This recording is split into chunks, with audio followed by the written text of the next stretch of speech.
कहानी है भारत पर पहले बड़े विदेशी आक्रमण की। बात है 6ठी शताब्दी ईसा पूर्व की, जब उत्तर पश्चिम भारत छोटे छोटे राज्यों में बटा हुआ था। वे आपस में लड़ते रहते थे और राजनीतिक रूप से कमजोर थे। इसी फूट का फायदा उठाया फारस के अखमनीद साम्राज्य ने। भारत की बेशुमार दौलत और उपजाऊ जमीन उन्हें खींच लाई। इस आक्रमण ने भारत को हमेशा के लिए बदल दिया। उनके साथ आई नई लिपि खरोष्ठी। ये अरामी लिपि से निकली थी, जिसने हमारे लेखन को प्रभावित किया। भारतीय और फारसी विद्वानों के बीच विचारों का आदान प्रदान हुआ। मैं हूं साइरस महान। मैंने सबसे पहले भारत की ओर कदम बढ़ाया। मेरे साम्राज्य की नजर इस समृद्ध भूमि पर थी। फारसी चांदी के सिक्कों ने हमारी तकनीक बदल दी। भारत और पश्चिम एशिया के बीच व्यापार का नया रास्ता खुला। मैं हूं डेरियस प्रथम। 518 ईसा पूर्व में मैंने भारत पर आक्रमण किया।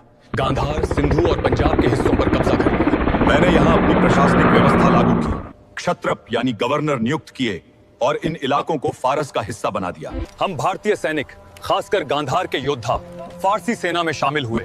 हमने फारस की तरफ से यूनानियों के खिलाफ जंग भी लड़ी। लेकिन डेरियस का बेटा जर्क्सिस यूनानी युद्धों में उलझ गया, इसलिए भारत में आगे नहीं बढ़ पाया। फारसियों का प्रभाव लगभग 200 सालों तक रहा और इसका अंत तब हुआ जब 330